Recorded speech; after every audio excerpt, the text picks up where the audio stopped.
Hello students, कैसे हैं आप सब। आशा करती हूँ आप बहुत ही अच्छे होंगे। और मैं मीता सिंह, रुचि क्लासेस 71 में आपका फिर से बहुत बहुत स्वागत है। तो देखिए, आपके लिए एक इन्फॉर्मेशन है। हमारी एक वैकेंसी आई है और बहुत ही अच्छी वैकेंसी है। वैकेंसी की अगर आपसे बात करूँ, आपको शायद पता हो हमारी एमपी में क्या हो रही है, वैकेंसी आने वाली है। ठीक है, इसका बजट पास हो चुका है। 15,000 इसे बताई जा रही है, लेकिन 15,000 से 30,000 या इसके बीच भी वैकेंसी आ सकती है। तो चलिए देख लेते हैं इसमें क्या क्या चीजें हैं और आपको क्या क्या इसमें वो होनी चाहिए जो आप इसका फॉर्म फिल कर सकते हैं। देखिए, एमपी टेट 2026 शिक्षक भर्ती प्रक्रिया में बड़े बदलाव हुए हैं। बदलाव कैसे हुए हैं, चलिए देखते हैं। क्या दे रखा है, पात्रता परीक्षा से होगा चयन, दो अलग अलग परीक्षाएं नहीं देनी पड़ेगी। देखिए, जैसे आपको पता है हमारे यहाँ यूपी में क्या होता है, पहले आप यूपी टेट या फिर सी टेट कुछ एक होता है, उसके बाद हमें क्या देना पड़ता है, उसके बाद हमें देना पड़ता है सुपर टेट। बट यहाँ पर ऐसा कुछ नहीं है। यहाँ पर क्या पता है, पात्रता परीक्षा से होगा चयन। पात्रता परीक्षा यानी कि एमपी टेट देने के बाद आपका चयन हो जाएगा। आपको कोई अलग पेपर नहीं देना है, सिर्फ एक ही पेपर से सिलेक्शन हो जाएगा। यहाँ पर ये बात कही गई है। देखिए, टेट स्कोर पर मेरिट लिस्ट और सीधी भर्ती होगी। जो एमपी टेट होगा ना आपका, एमपी टेट पर ही आपकी क्या होगी, यहाँ पर मेरिट लिस्ट और सीधी भर्ती की जाएगी। ठीक है, इसी की जैसे आपको पता है हम 150 हमारा पेपर आता है, उसमें से हम 90% अगर जनरल की बात करूं तो 90 हमें नंबर लाने होते हैं। लेकिन यहाँ पर क्या है, यहाँ पर बात 90 नंबरों से नहीं है। यहाँ पर बात किस चीज से है, यहाँ पर आप ये स्कोर कीजिएगा 150 में से आप कितने ज्यादा ला सकते हैं। क्योंकि इन्होंने कहा है मेरिट लिस्ट और सीधी भर्ती। मेरिट लिस्ट लगेगी, जिसके मार्क्स ज्यादा होंगे उसका वहां पर क्या होगा, हमारा सिलेक्शन होगा। बात करें परीक्षा के अंक आजीवन मान्य होंगे, यानी कि परीक्षा एक बार देने पर बार बार देने की जरूरत नहीं है। आपको पता है जैसे हमारे यूपी टेट में और हमारे सी टेट में होता है। लेकिन यहाँ पर देखिए, सी टेट वैलिड नहीं है, इन्होंने सिर्फ एमपी टेट को ही वैलिड माना है। क्यों, क्योंकि यहाँ पर इसी से ये सिलेक्शन हमें दे रहे हैं। तो देखिए, तो आपको यहाँ पर इसी का ये पेपर देना होगा, एमपी में जाके इसका एग्जाम आपको देना होगा, तब आप इसमें क्या कर सकते हैं, जॉब पा सकते हैं। बजट की बात करूं, 2026-27 में 15,000 नए शिक्षकों की भर्ती। अभी वैसे जो इसका वो दे रखा है 15,000 का दे रखा है, लेकिन कहते हैं 15,000 से 30,000 के समथिंग यहाँ पर वैकेंसी देखने को आपको मिल सकती है। तो ये अच्छी अपॉर्चुनिटी है आपके लिए। देखिए, वर्ग फर्स्ट, वर्ग सेकंड, वर्ग थर्ड तीनों में भर्ती है। यानी कि क्या है, यहाँ पर आपको प्राइमरी में, जूनियर में, यहाँ पर तीनों में भर्ती दी गई है।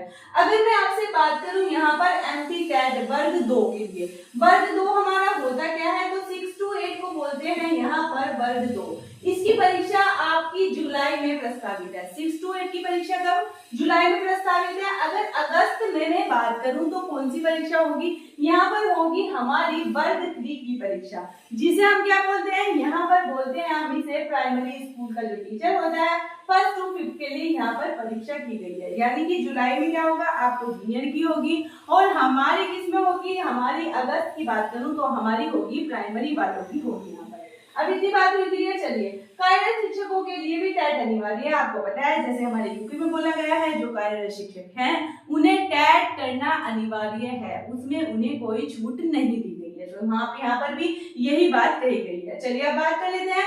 मई से जून में फॉर्म फिल हो सकते हैं, इसकी पूरी उम्मीद है, क्योंकि आपको जो पता है जब इस जुलाई में एग्जाम है तो मई या जून में हो ही जाएंगे, या तो मई में नहीं तो जून में हो ही जाएंगे यहाँ पर फॉर्म फिल।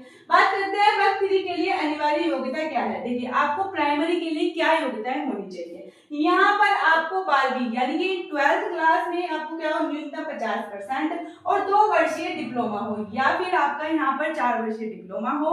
इसमें आप क्या कर सकते हैं, इसमें आप वो कर सकते हैं, यहाँ पर अप्लाई कर सकते हैं। लेकिन 1 to 5 की बात हुई है यहाँ पर इसकी। अगर मैं बात करूँ वर्ग 2 के लिए, वर्ग 2 में हमारा क्या आ जाएगा, वर्ग 2 में आ जाएगा हमारा यहाँ पर 6 to 8। अब इसके लिए क्या होना चाहिए, इसके लिए आपको पता है ग्रेजुएशन होना चाहिए। देखिए, यहाँ पर क्या होता है, ये जो होता है डीएलएड वाले जो होते हैं, ये दोनों में अप्लाई कर सकते हैं। ठीक है, ग्रेजुएशन और वो, लेकिन आपको पता है बीएड वाला सिर्फ यहाँ पर क्या कर सकता है, जूनियर में ही अप्लाई कर सकता है, यानी कि वर्ग सेकंड में ही अप्लाई कर सकता है। लेकिन डीएलएड वाले जो होते हैं 1st to 5th और 6 to 8 दोनों में ही अप्लाई कर सकते हैं फॉर्म को। ठीक है, बात करें 6 to 8 की योग्यता क्या है। देखिए, विशिष्ट वर्ग आपको पता है, या तो आप मैथ से हो, साइंस से हो, सामाजिक विज्ञान से हो, हिंदी से हो, किसी भी डिग्री की अनिवार्यता हो, यानी कि आपने ग्रेजुएशन की हो। वर्ग 2 के लिए 6 to 8 के लिए की बात कर रही हूँ मैं यहाँ पर। और यहाँ पर संबंधित विषय में 50%, यानी कि आपकी ग्रेजुएशन में जो होते हैं 50% यहाँ पर आपके स्नातक ग्रेजुएशन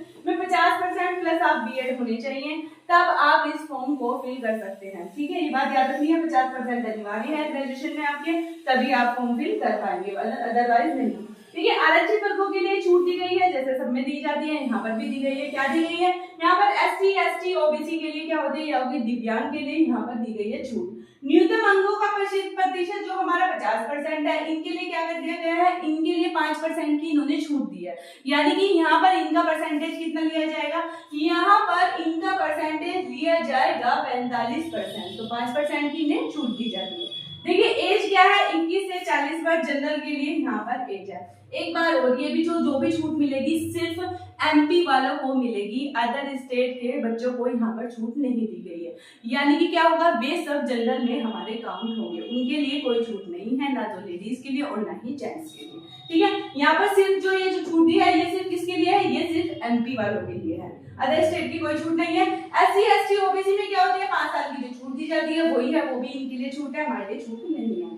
ठीक है, पासिंग मार्क्स की अगर मैं बात करूं, सामान्य वर्ग में जाने के लिए यहाँ पर एमपी-टेट परीक्षा पास करने के लिए न्यूनतम 60% अंक होने चाहिए, वही बात कही गई है। क्या है कि 150 में से 90 अंक आपके आने अनिवार्य है, लेकिन 150 में से 90 अंक आने का यहाँ पर इतना कोई मतलब नहीं बैठता, क्योंकि इन्होंने क्या कहा है, जो मेरिट बनेगी हमारी वो क्या होगा, हमारे टेट के स्कोर से बनेगी। और जब मेरिट टेट के स्कोर से बनेगी तो आपको करना क्या है, तो हमें सबसे ज्यादा अंक, मतलब ज्यादा से ज्यादा अंक लाने की यहाँ पर पूरी कोशिश करनी है। 150 में से आप जितने अधिक मार्क्स ला पाएंगे उसके अकॉर्डिंग आपका सिलेक्शन होगा। तो 90 अंक की तो बात यहाँ छोड़ ही दीजिए।